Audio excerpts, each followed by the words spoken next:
So you get back from almsround, about 7 o'clock, and you fold your robes and you sit and wait while the nuns prepared all the food from almsround and put it into bowls and so on.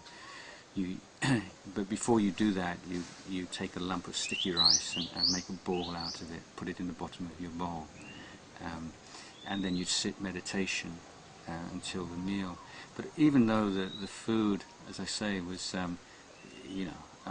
pretty harsh and wasn't very much there at all. Young monks, you're in your 20s, you only eat one meal a day. You've been up since 3 o'clock in the morning. You probably walk 6 or 7 kilometers on Bindabat, carrying a heavy bowl with a few kilos. You're hungry, pretty much whatever. And Ajahn Lumpur Jan was talking about those early days, and he said he always had a really good appetite, whatever, And of course, you'd sit there, and Ajahn Chah would be at the head, looking down at you. You'd be in 2 rows in front of him, so everyone would feel he had his eyes on you.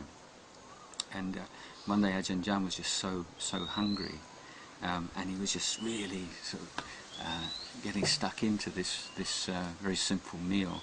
And suddenly, he had this sort of sense of hairs prickling on it, and he was aware that Ajahn Chah was looking at him, and he just felt this incredible sense of guilt and remorse. Ajahn Chah seeing me completely lose my mindfulness and be completely engrossed in this food, and expecting to be blasted or some kind of admonition from Ajahn Chah. And then he looked again, and he was so moved, because what he saw in Ajahn Chah's face, it was just like the face of a father who sees his son, having a good meal after a really long day, and it was just totally unexpected to see that kind of warmth and sympathy.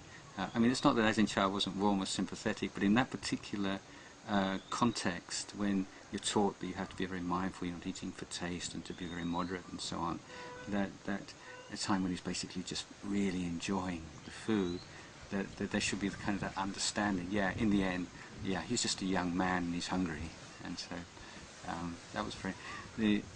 Just one other memory I have of something that Ajahn Chah, in Thailand, that it's extremely rude and offensive to compare human beings with animals, particularly dogs. So if anybody calls you you old dog, you might think it's quite charming in English, actually, because dogs have a very good reputation, man's best friend and so on.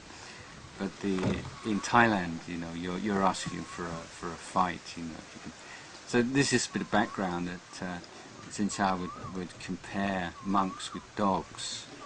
And he said, you walk into the village, you notice, that in most of the houses they're very poor, and all the dogs live on is plain sticky rice. They don't get any meat or any fish, or anything. They're just eating plain.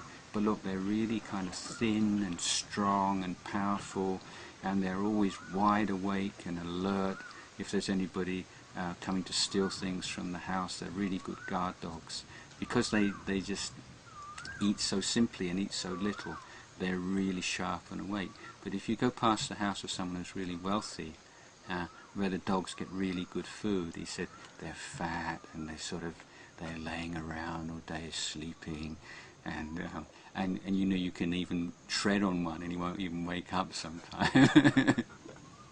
And so he says, in this way, living in the forest where the food is very poor is not necessarily always a bad thing.